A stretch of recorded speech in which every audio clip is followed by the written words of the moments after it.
免拆模板建别墅洋房。这是咱们完工的效果。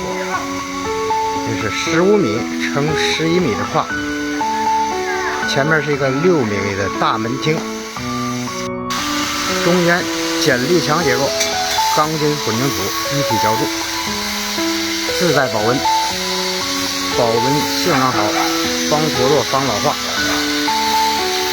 这是一个大理石板材，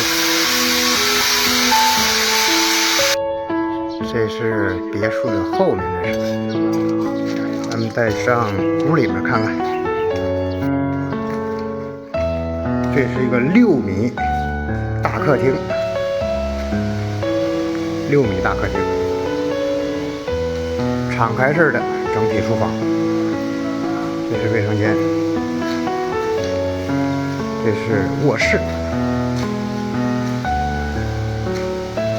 这边也是卧室，4室1厅，前面是门厅，6米门厅。